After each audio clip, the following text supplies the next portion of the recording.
Hello, everyone. My name is Logan Willett, and I'd like to welcome you all to our co-control event this week. So we're really happy to be with our friends from Vantik for this awesome webinar, How to Tackle Your Private Pension as a Freelancer, especially during these crisis times. And before I quickly introduce our two guests, I'd just like to give a quick word about co-control. So for those who aren't familiar with us, co-control, we are like a curated freelancer marketplace, home to Europe's top tech talent. So we have over 650 freelancers in the fields of software development, product design, UI UX design and product management. And we help to connect them with awesome projects from awesome companies that you can see at the bottom of this slide. If you want to know a little bit more about us, you can check us out at cocontrol.io. And so let's get right into it. I'm very happy to speak to welcome our guest, Matthias Rodenbücher, who is the head of operations at Vantik, and Florian Langer, the growth lead at Vantik, to walk you through this webinar. So gentlemen, I leave it over to you. Thank you very much. Let's also start with a quick intro of ourselves. Maybe Florian, you can say a few words about who you are, what you do. And I'll try to share the screen. You try to share the screen. I tell who I am. No, I am working with Vantik for a year now. I took over the growth part, and I think the pension sector is definitely one where you can make changes and have an impact and disrupt this industry by really simply designing a product that is useful for the people and a product that people understand. Every ad you see is kind of on my desk before, and now I'd like to hand over to Matthias, who will introduce himself. Thank you very much. My name is Matthias. I'm the head of operations of Vantik, which basically means that I'm responsible for making everything run as smoothly as possible, and also for the finance product that stands behind Vantik. We will talk about this a little bit later on, but this is also like the key of my responsibility here. Why we're here today really is to give you a brief overview over the pension system in Germany, which often feels like a jungle to most people, to be honest, because it's very intransparent. There's a lot of options, there's lots of fine print and all these sorts of things. So it's very difficult to get an overview if you're not like a financial person or from the financial industry. So that makes it quite tough to understand what's out there. And as it's actually a super important topic with a great impact on your life at a later point, we would like to try to give you a bit more insight into this field. I always said it's quite a jungle and quite difficult to understand, and that is already if you're a native German speaker and grew up in Germany. It's even a lot more difficult if you're an expat living in Germany, if German is not your first language. Most of the products and the fine print and all the information that is out there is in German, so that makes it quite hard for people who are not native speakers to actually get an understanding of what's going on in the market and what are the most important points to understand. And especially for freelancers, it's again a little bit different than for most people who work in a regular employment job, who have an employee who also pushes this topic a little bit.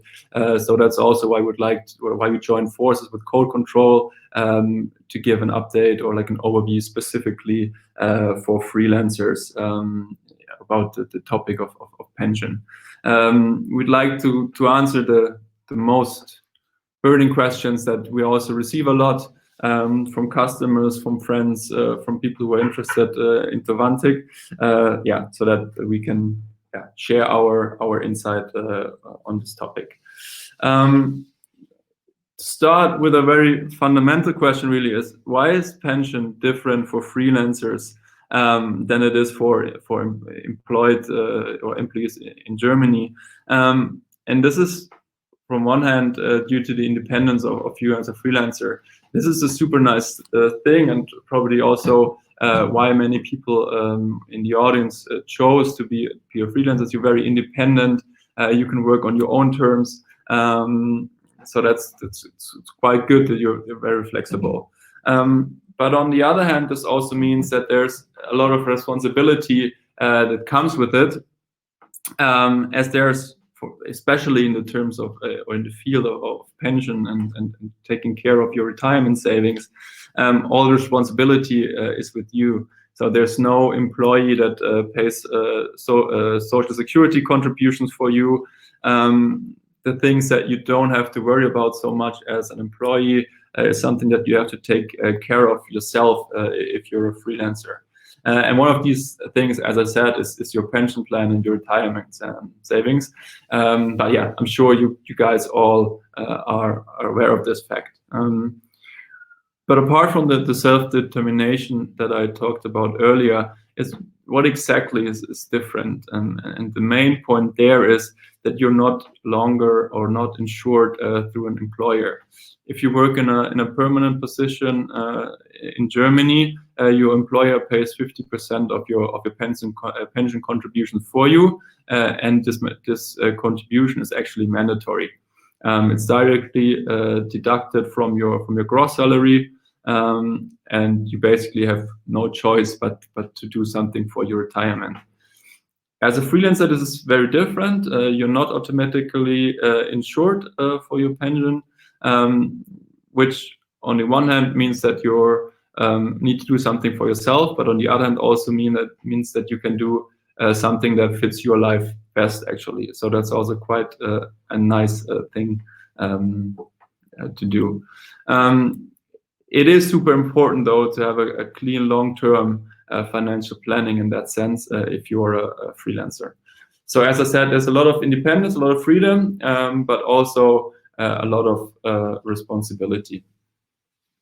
So we did a little survey amongst freelancers in 2018 to understand even better, like, how does pension work for freelancers and what do freelancers do already.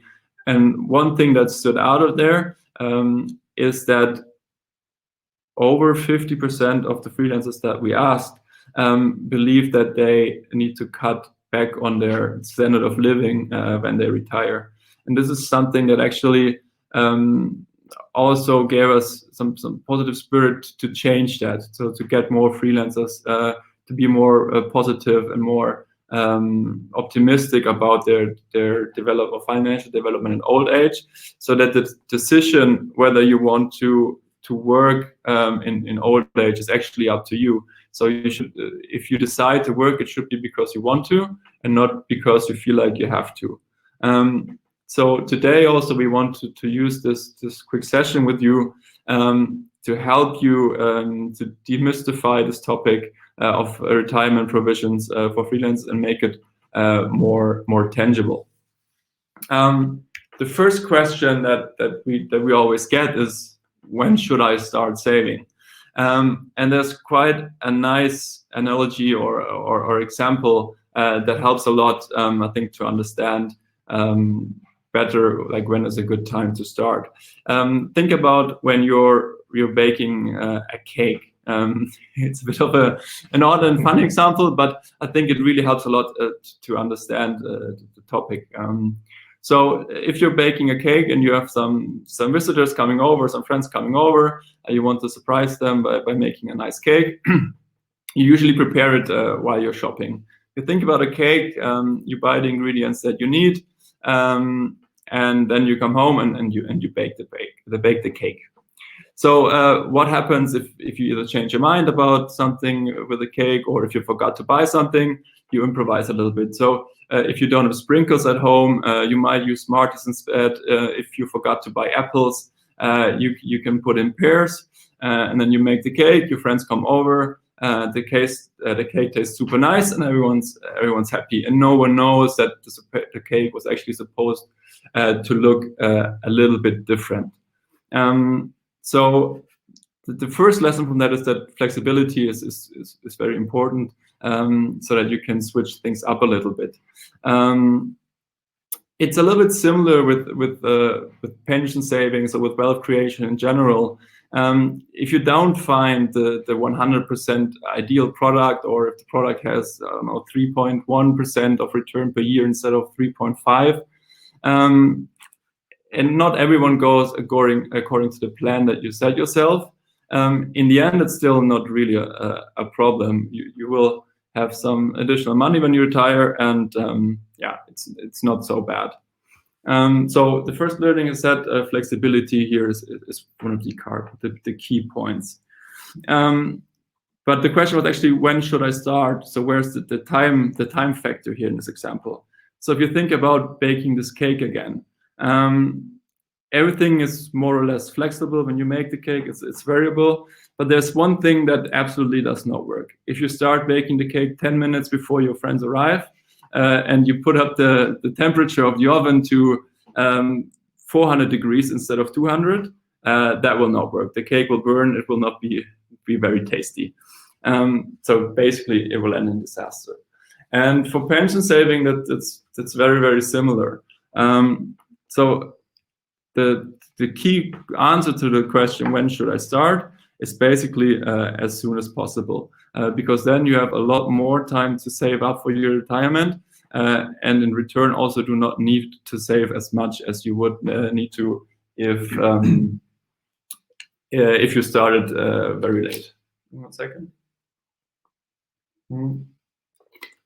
I brought an example that kind of shows a little bit what this means. So what you see here is the monthly savings rate that you need to save in order to receive a monthly pension of 1,000 euros when you retire at age 65.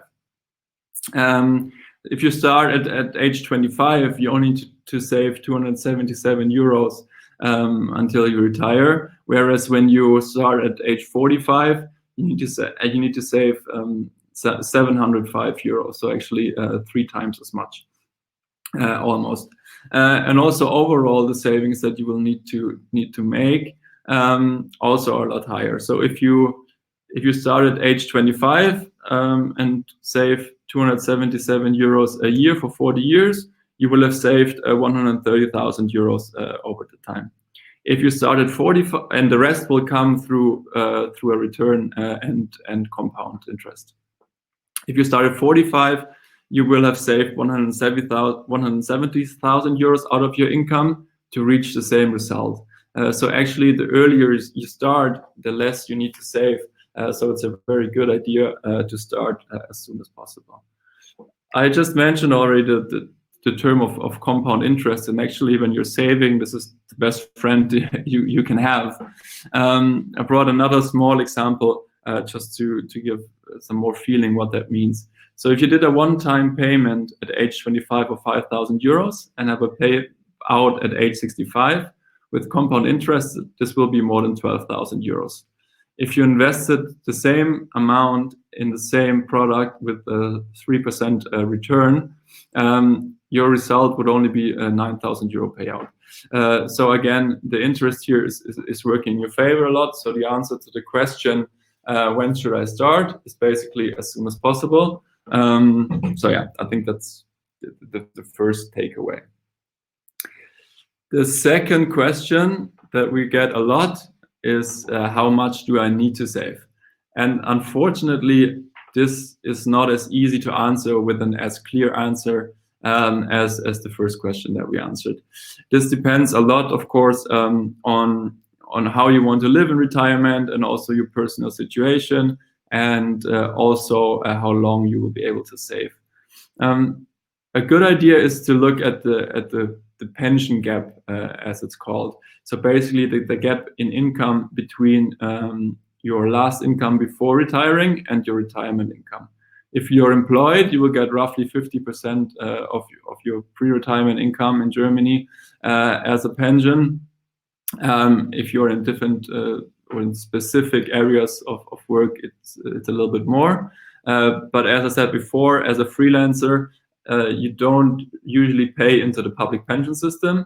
So basically everything of your income will be, as to say, in the gap.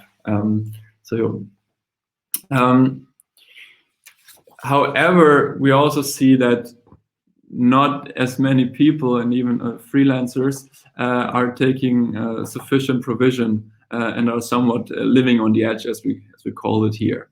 We see that around 20% do not save for pension at all. 11% save a little bit, so up to 100 euros per month, and then some people also save some more.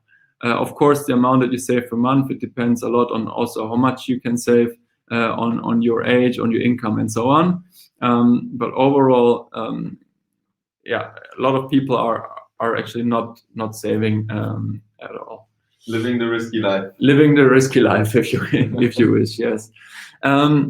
So, but still, we want to give you at least like a rule of thumb of how much of you should save per month, as it can help to just get an indication on what is a good idea. Just very rough rule of thumb states that 25% of your monthly gross income is a good idea to save retirement. How does it get to this number? If you compare it to someone who is employed by an employer, like a regular employment, they pay 18.6% of their gross income into the public pension, of which half is paid by the employer and half is paid by the employee. As we've seen in the graph before, even for employed people, there's still a gap after this. So it might be a good idea to not just save these 18%, but to save a little bit more. So the rule of thumb is 25%. As a general guideline, or a second general guideline, it suggests that you aim for a retirement income of 70 to 80% of the last pre-retirement income to be able to maintain your standard of living. And how much you need for that, again, depends on your personal situation and also on the age that you start saving. So it's not easy to give a general indication, but for your personal situation, it's also a good idea to calculate this based on the income that you want at retirement, and then take it from there to further understand how much this would mean actually for you to save per month. So these were the first questions that we wanted to answer, that are more of a very general perspective on like, when should you start saving, how much should I save. What we want to do next is to look at the different options that you have for retirement saving in Germany. And for this, I'd like to hand over to Florian, who will share some insights on this topic. Yeah, so as we've learned, you might be a bit lost. And I'm trying to be your guide in the jungle, as Matthias called it now. We start. Oh, sorry, there's a.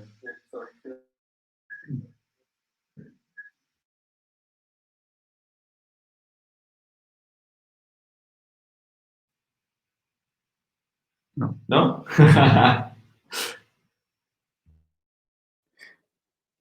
Sorry, guys, I was messing a bit with the mute. Is it okay now? Yeah, I think we found the solution. Okay. Right. So yeah, as our presentation got a bit lost, you might also be a bit lost in the pension jungle.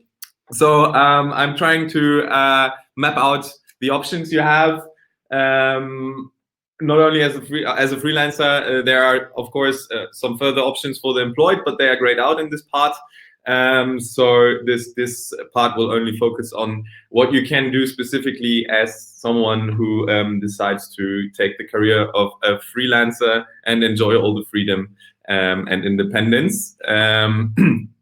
So what are the criteria on which we will evaluate the options to come? Of course, return is very important, but at the same time, you should never forget about security. Like the security in this case means, is it protected for losses? Like, can you, like, if a crisis hits, is it protected? Yes or no? Very simple. Then is it flexible while you're saving? Meaning, can you adjust, for instance, your amount you save every month? Could you pause or not? How easy is it to switch?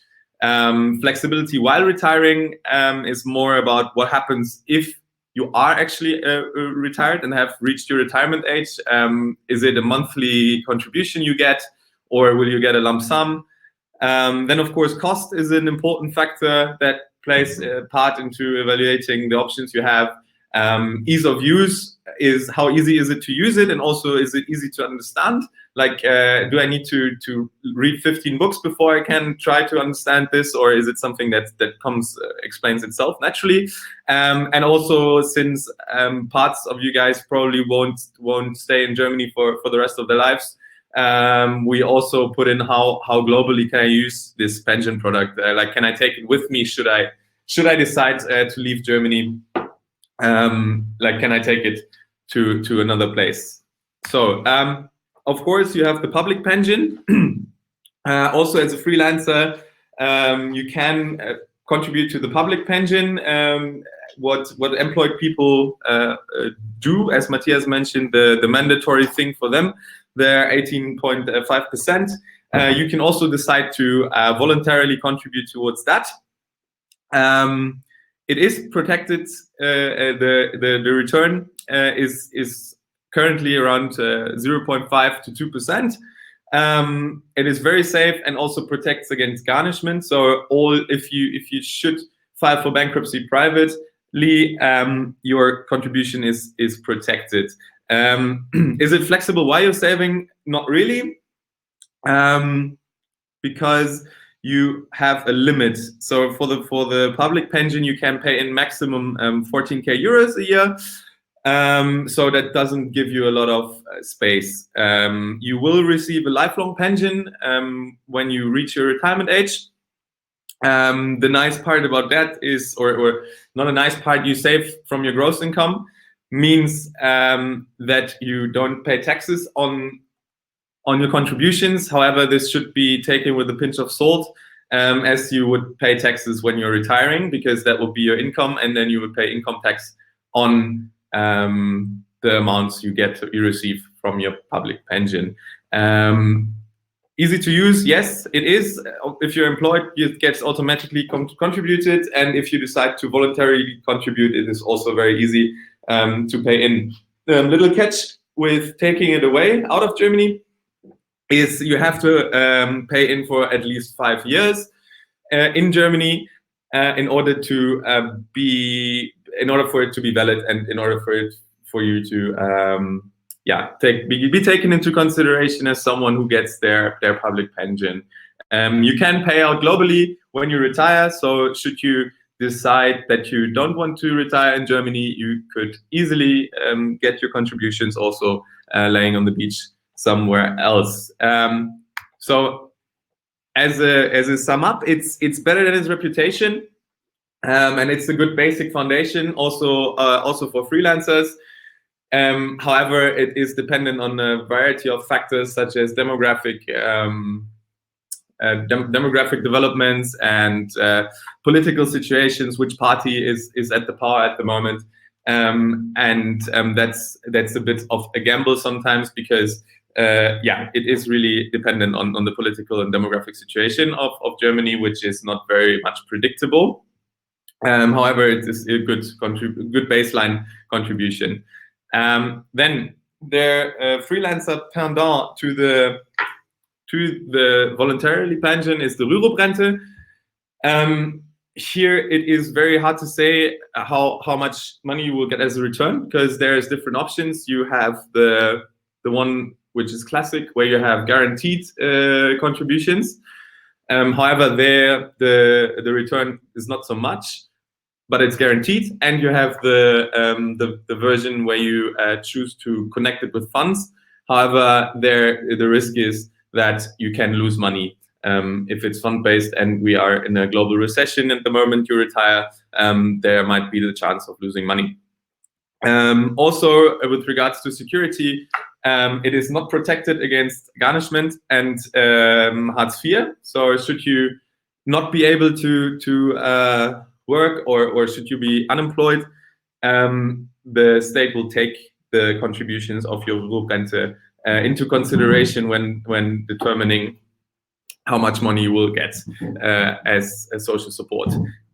You can pause but not cancel or withdraw money, which is a bit complicated, or not complicated, but it's a downside. Like if you want to have a vacation, for instance, or if your contracts, your bookings are not so high for a month, you can pause it, but you could not decide, hey, I'd like to take out, I don't know, 500 euros out of my pension fund because I want to go on vacation. In the payout period, you will get a lifelong fixed pension. Also here, then it depends, of course, if you live longer, your returns will be higher. And if you live shorter, then you would, it's a fixed sum every month. And that depends then on how long you live. Hopefully everybody lives very long. And you save also here from your gross income and pay tax later. The same as with the voluntarily pension. People might tell you, hey, listen, it's a very nice tax advantage. You should definitely use that. However, you pay the tax later, and it's just just a pause for later, and it's not saving taxes. You just pay them a bit later. As I said in the beginning, there are multiple various options and offers and providers and products, which can be a bit intransparent and hard to understand. Also, it is very hard to switch if you decide, hey, company A was my go-to Rürup pension, and now 10 years later you want to change to company B. That might also deliver problems for yourself. Can I take it with me? Should I leave Germany? Yes, if you are inside the EU. If you are deciding to leave Europe, then you need to pay back the tax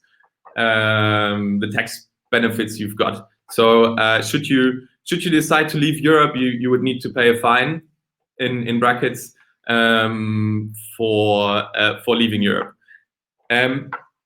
However, if you're a freelancer and earn a lot of money, and you have a stable income and you don't need to withdraw, and you're sure of your income flow, then this might also be an option that is interesting for you. However, it is not very flexible, and if you leave Europe, you have to pay a fine. If you need money immediately, you can't take it out, and it depends on your income, as mentioned.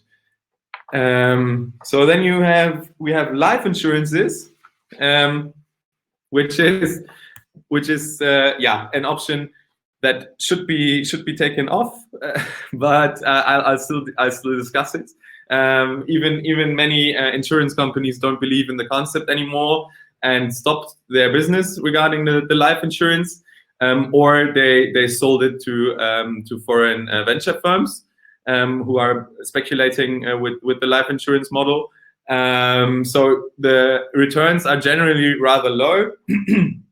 You have some products on the other hand that come with a guaranteed contribution, but also the regular contributions are almost impossible to terminate without loss. If you retire, you will get a lifelong monthly retirement income, but the costs are very, very high. So on average, you pay I think it was 6 months, right? The first 6 months are going to the consultant who sold you this as a provision, and also in the payout period, even though they might tell you, hey, you get 0.9%, actually what lands on your bank account in the end is more around 0.1%. So that's also in their terms and conditions, which are mostly confusing, and a lot of hidden fees and a lot of confusion. I mean, if the contract is 200 pages long and written in fine print, then this is not a very good sign of easy to use products, right? However, if you decide to leave Germany or Europe even, you can take it, and you will not have a problem on getting the payout in the end. If you really want to have a life insurance and you really need one, then we would recommend going for a fund-based one, because that's the one where the returns are more likely to happen rather than the guaranteed one. Yeah. So also, real estate is an option you could choose for your retirement. It's a nice idea, right? Having a house and a little swing chair, seeing the kids play around at the lake. But here as well, it depends on a lot of factors, such as, do you want to have real estate for yourself and live in it, or do you want to rent it out to make profits of it? It depends on the location and the market, how much you can estimate as a return from it. So and also that can change.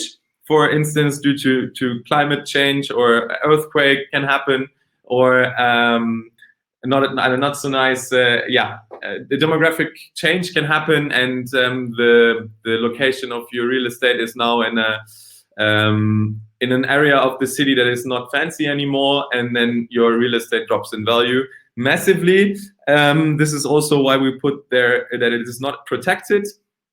So let's say you have a water inbreak in your flat. This would decrease the value, and it's not protected. Also, as I said, demographic change, not so fancy area can drop value. People moving in, moving out. You can, however, sell this property always because it's yours, which is a good point for flexibility. However, you might lose money depending on the market at the moment. Then when you pay out, as I said, if you want to sell it and have one lump sum for your retirement, or you can move in and not pay rent, or you can rent it out and have a monthly income through rent. Cost-wise, it is highly costly, because it's everybody who is searching for an apartment in Berlin might know what the prices are. Also, it takes a lot of time to research. You have to put in a lot of effort. You need to go to a notary.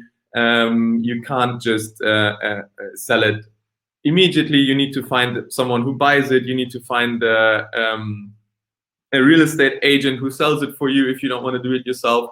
So there's a lot of complexity and time eaters involved. So we put it as complicated, and it requires a lot of effort, because there's simply a lot of admin. Even if it's running, you need to take care of reparations for your house. Things can break. People could not pay rent. So there's a municipality of factors that make this an option that is not on the top of our heads, at least when it comes to retirement savings.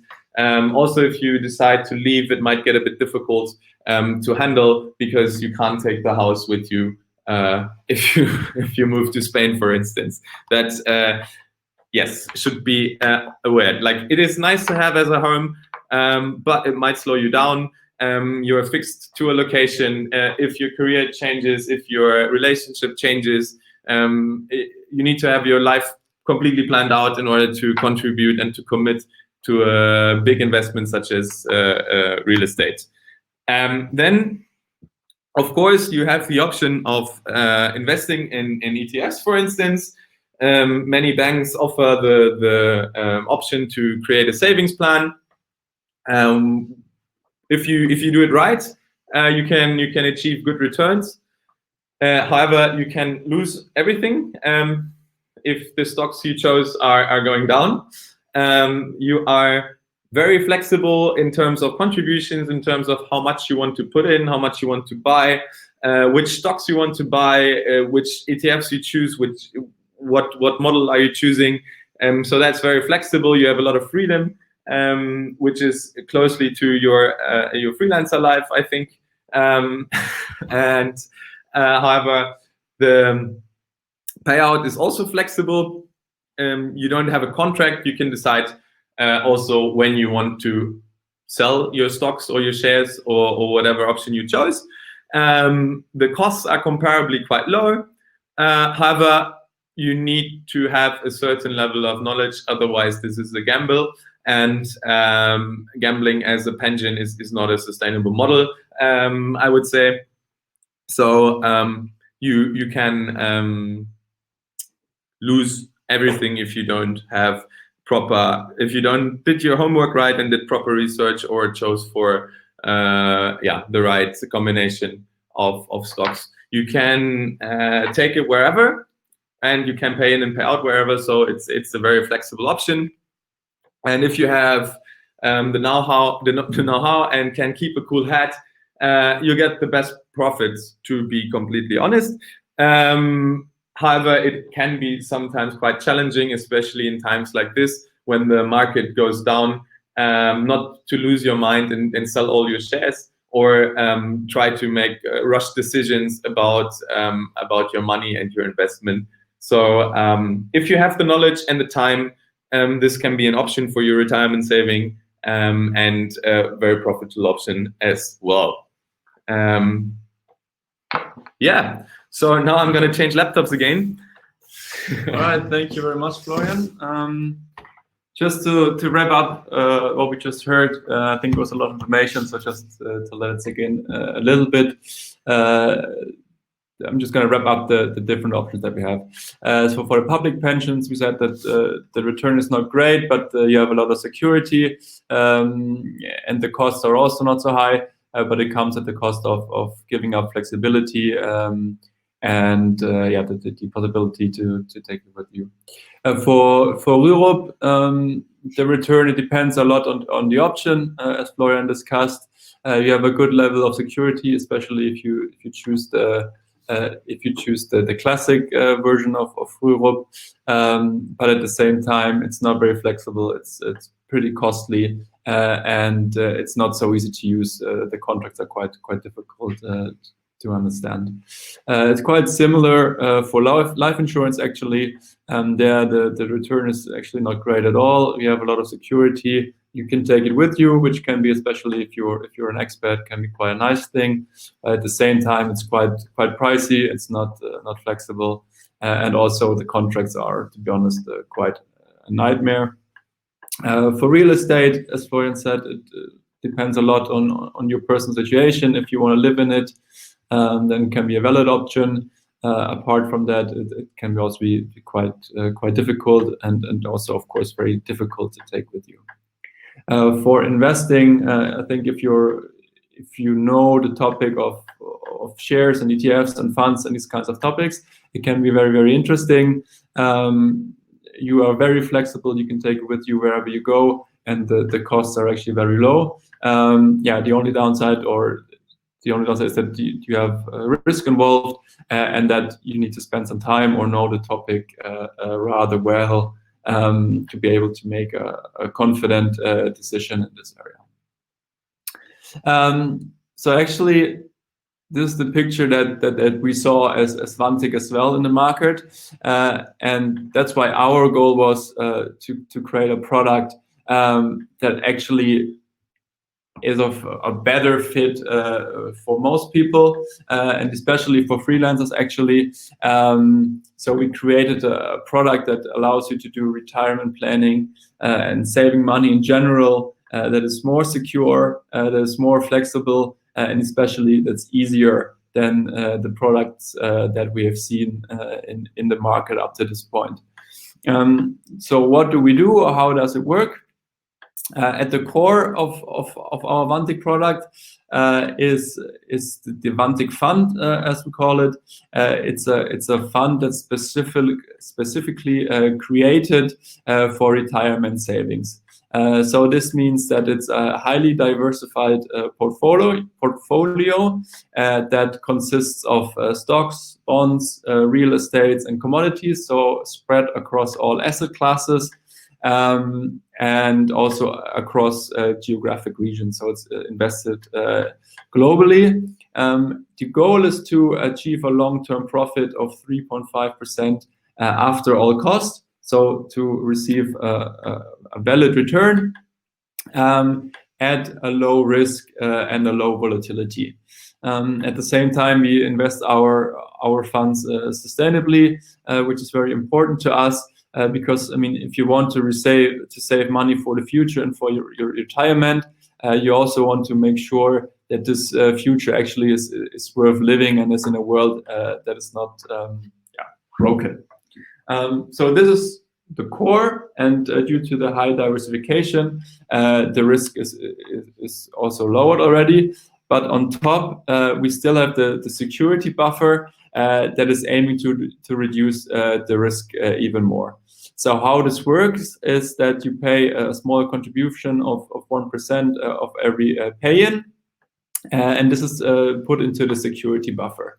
And what this does is that if you retire during a moment of financial crisis, the security buffer aims to pay you the difference between the current value of your performance of your fund and the money that you paid in. So, for example, if this was your the situation of your the fund development, and you retired in the middle part, and the performance of the fund will actually be lower than what you paid in, you would receive basically the green line, so what you paid in. If you retire at a time where the economy is good and the fund has returned a nice profit, you retire with, of course, with the investment in your fund. So this is the key that stands, or like the core product that stands behind Vantik. At the same time, we create a product that gives you full flexibility and allows you to pay in how much you like, whenever you like, be it one-off payments or a monthly payment. And that also allows you to pause your monthly savings or withdraw money anytime. I think especially for freelancers, and we talked to a lot of customers in the last weeks and months, this can be super interesting and valuable, especially in times like these.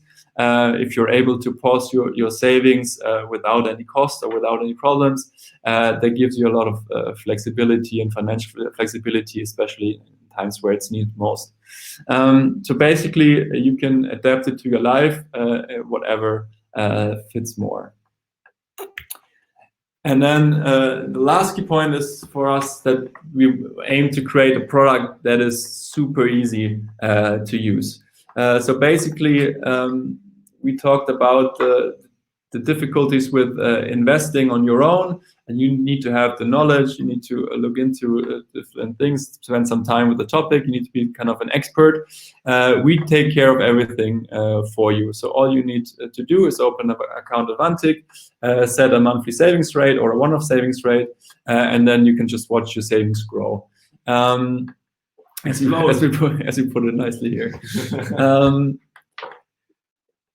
Yeah, if you have any questions, we're always there to help. Our customer service, I think, does a great job there to answer all questions, especially if you're, for example, not from Germany or an expat. So we really take care of our customers to make you feel confident about your savings.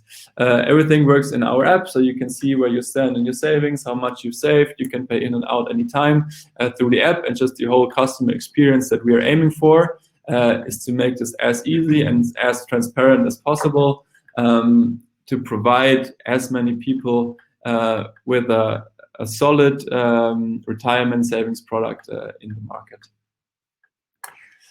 Yeah, so from our side, that would be it. I hope that you could take something from our presentation.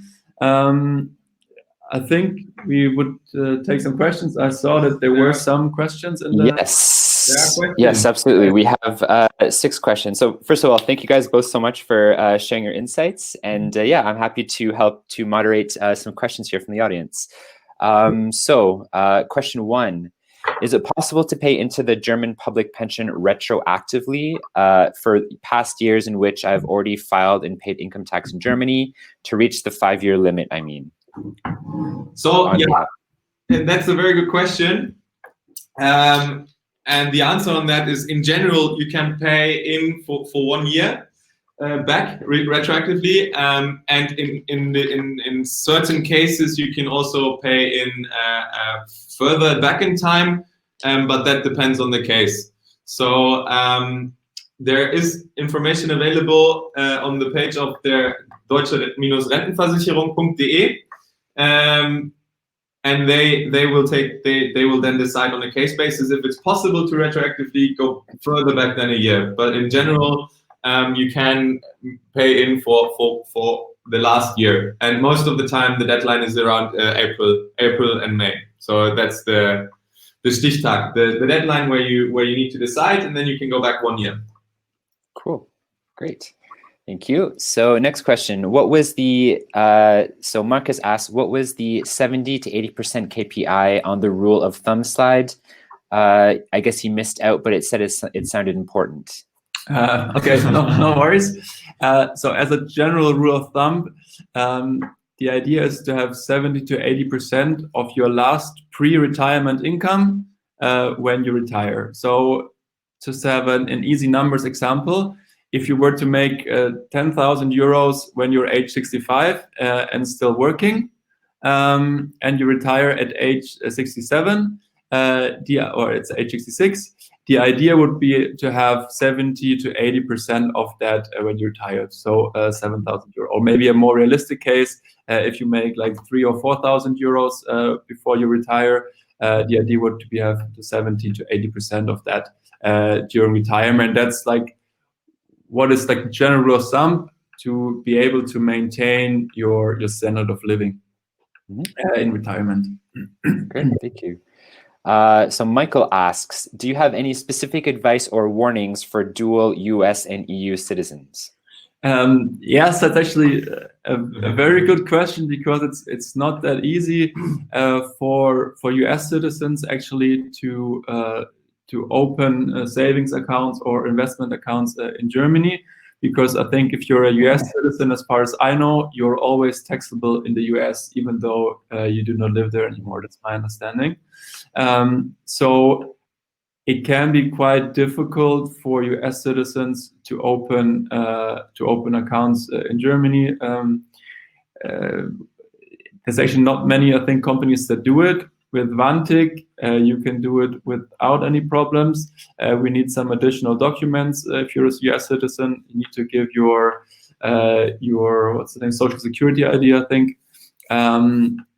But that makes it a little bit difficult, the taxation situation. Yeah. Cool, thanks.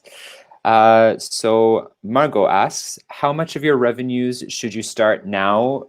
Should you start saving now to have the same revenues when you retire? So for example, if you start at age 30. I think the specification is very, very helpful here, or very necessary, because as we said, it depends a lot on the time that you start.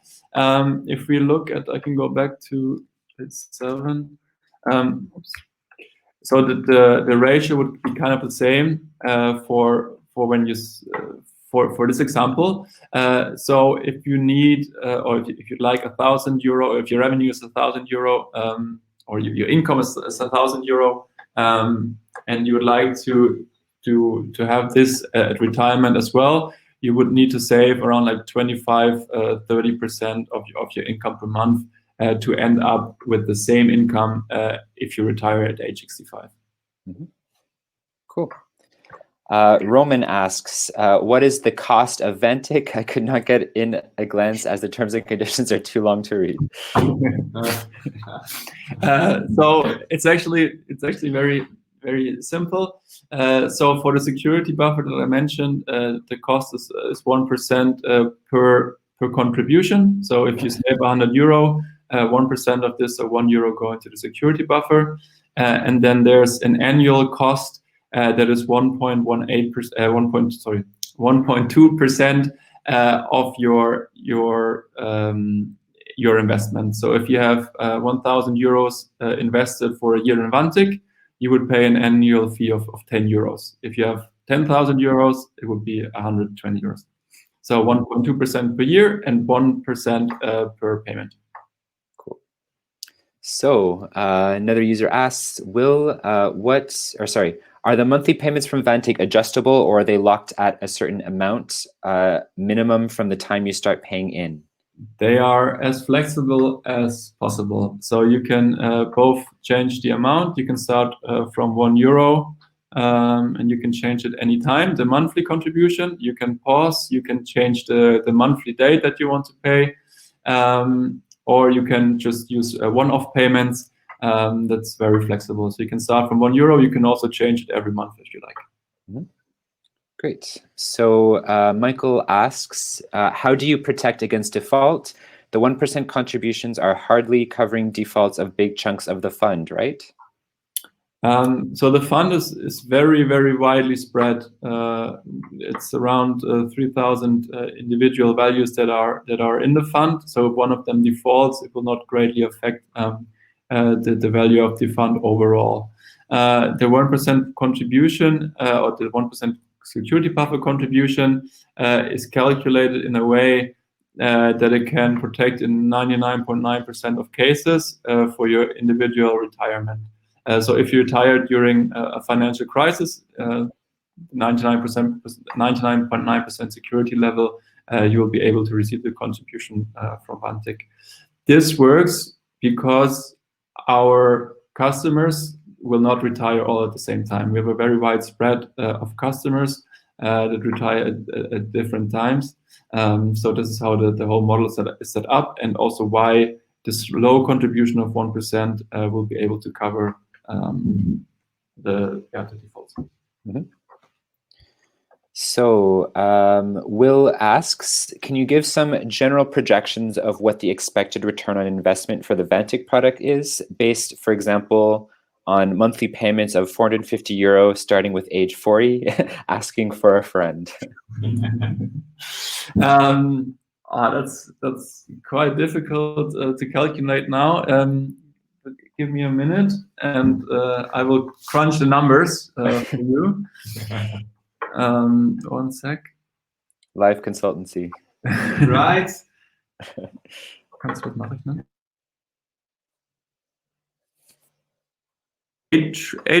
Your age 40, you said?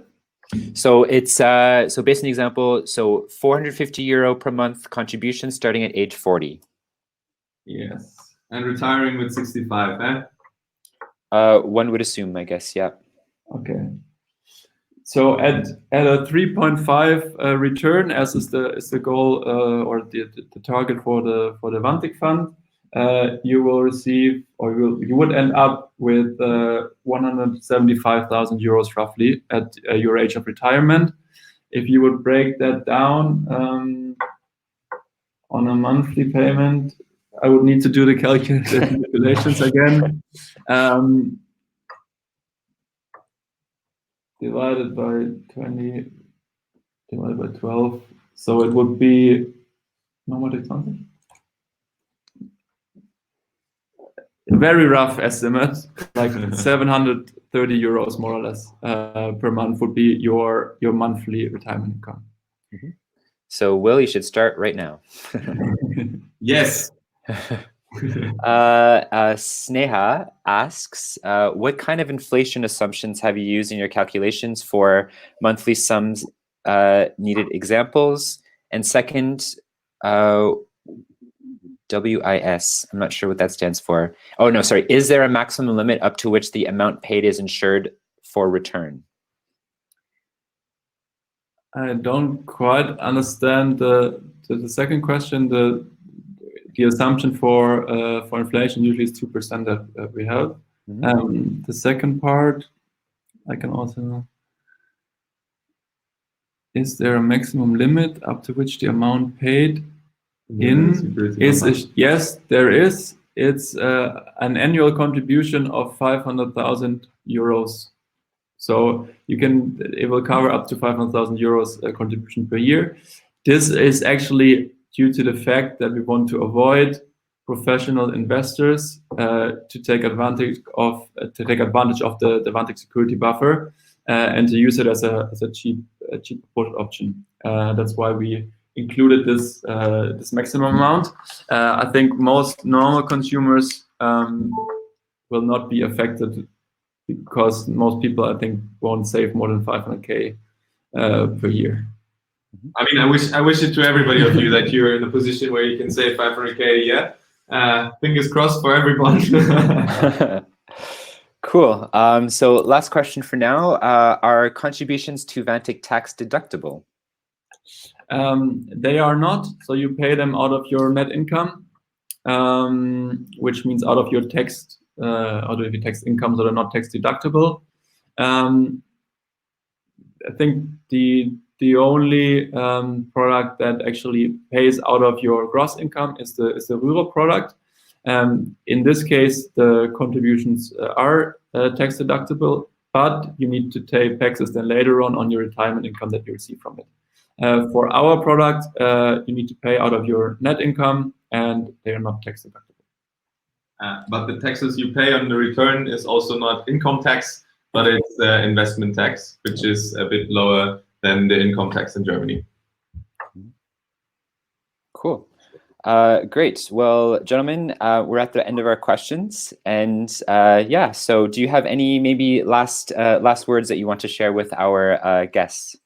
Yeah, thank you very much for doing this with us. We hope that we could bring some light into this very difficult topic, and of course, we also brought you a little gift for spending 1 hour with us. We will share, or Florian just shared, a link where you can get a €20 head start for saving with Vantik. I think we'll also send around an email, or not we, but you will send around an email where we also share the link so that you can get a little head start. Yeah, try it out. It's free to start. You only need to pay the annual contributions if you actually use it. So I hope that we could, find some people, help someone, some of you to get started on your pension savings. To navigate through the jungle. Thanks for your time, guys. Thanks for tuning in. Also from my side, happy weekend, and hopefully for some of you the question marks are a bit lighter, and you can go with a bit more confidence into your financial future. That's our goal, and I hope it was useful, and I hope it helped. Great. Well, Florian, Matthias, thank you both so much for joining today. Thank you also. Have a fantastic weekend. And hope to see you on the other side. Take care. Cheers. Bye-bye. Thanks everyone for joining. Bye-bye.